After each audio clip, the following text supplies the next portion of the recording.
Nicole Scott here from Mobile Geeks, and today I'm going to be reviewing the Acer Aspire Cloudbook 11.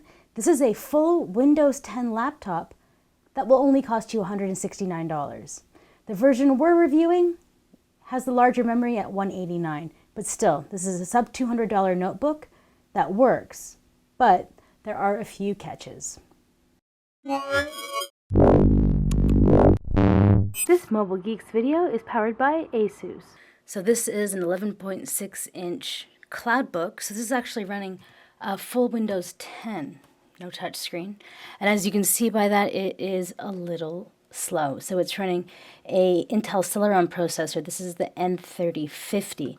Now this is a browsable processor, and the surprising thing about this is that reviewing devices from like 2 years ago, this feels as slow as a 2-year-old device, which I actually was very surprised about. First, let me kind of walk you through the hardware of the device to give you an idea of what you're getting. So we have one USB 2.0 port here. Around the back, we just have some hinges. And over here we have, this is the PSU. We have full HDMI, a USB 3.0, which is really nice. You get the fast transfer speeds, and a full-size SD card. The bottom shows that you can take it off, which is great. But when you do that, you'll discover that the memory and RAM are not upgradable. Taking a look at the keyboard, I'm a fan of this island style. One thing I don't like that they've done is the function key for the blue. All of these things are things that I use more than the function keys. I've always wondered why they don't reverse that. They could have left these numbers as a number pad to use that, but I've never understood why people do that. The shift keys, this one could be a little bit bigger, but they have the added function key over there, which is still within reach. You can quickly adjust to typing on this. I have to say I am a fan of this large trackpad. It's not glass, but it has this really nice smooth finish. One of the things that I am going to complain about is that the trackpad's not quite even. So you can see on this side it's slightly lower. So whenever I'm going for this side, it really kind of goes down. The trackpad is the one thing that I would like them to improve on. Now, some people are fans of the SD card sticking out, but I think that on a system that only has 32 gigs of storage, they should have made this flush so that you can have an extra 128 gigs of storage in there if you choose. Having it out like this makes it impossible for you to travel with it. I know because I've often carried this around. Maybe I'm walking around editing a video off of it, and I've jammed the card in there and broken the SD card slot. So that, to me, is actually a huge fail also. So the great thing about this device is that it's budget. It's actually really cheap. So it's $169 for the base model. But I wouldn't recommend that you do that. I would say that you should spend $20 more, so about $189, and get you the 32 gigabytes of storage. And this is why I think that you have to get the 32 gigabyte version. So this has 28 gigs free, and essentially I haven't really done that much with it, but it has a lot of stuff going on. There is quite a bit of bloatware pre-installed, and this is what I should probably actually point out. So let's open up a browser.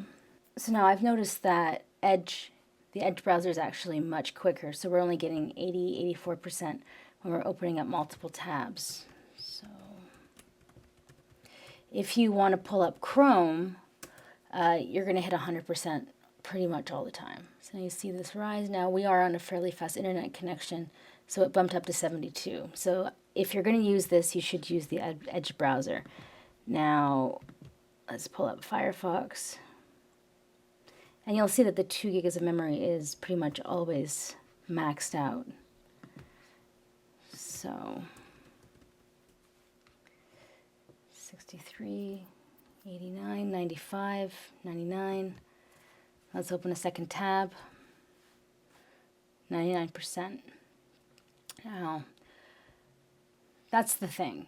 If you want to multitask, this isn't exactly the best machine. If I have Skype on, it pretty much grinds to a halt. So now I'm waiting for Skype to open. 99% CPU usage, 90% memory, 98% disk. I mean, like, This just isn't really the best machine if you want to do a few things at once. So now let's check out playing a video. This is a video that I shot. And the dark.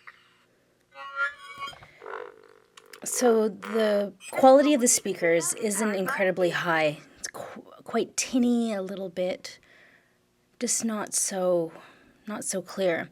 So anyways, this doesn't have any audio, so I can keep talking now. It's 26% playing an MP4 file, which is very decent. It's eating up quite a lot of memory. Now let's make this full screen so that you can check out the viewing angles. If it's dead on, because it has a matte display, I think the color saturation is quite nice. But as soon as you pull it back a little bit, it's just, well, it's catching the light. But the glare is quite good. Now, as soon as you pull it off to the side, it's doing okay. But I think it could be better, to be honest. I think the viewing angles could be a little bit better. So let's just go over who should be buying the Acer Cloudbook 11. Well, it's somebody who's doing a singular task. Either they're just using the web browser. They're not a student who needs to use Office, the web browser, with multiple tabs, right? So if you want to do research on this and have many things going at the same time, maybe not your thing. If you're just looking for something to either write documents or write emails, check Facebook, consume some media, this is definitely a good device, but how you use it will just be one task at a time. So you do have to have some management of what you're doing on the device. Having said that, the display is great. It's matte, it has great color saturation, the viewing angles are fine. The keyboard has a little bit of flex, but not too much. It's a great device to type on. And it's got very decent battery life, a 4,200 milliampere hour battery. When you turn it on without Wi-Fi, it tells you you're going to get 14 hours. Of course, in real world use, I was getting about 8, right? And that's Wi-Fi on, mostly surfing the web and playing some movies, right? So I was getting about 8 hours, which I think is really great for such a budget device. So if you're looking to pick one up, check the description below. There is a link to it on sale on Amazon. And if you like this video, please subscribe to our channel. And if you haven't already, why don't you like this video? I'm your host, Nicole Scott for Mobile Geeks.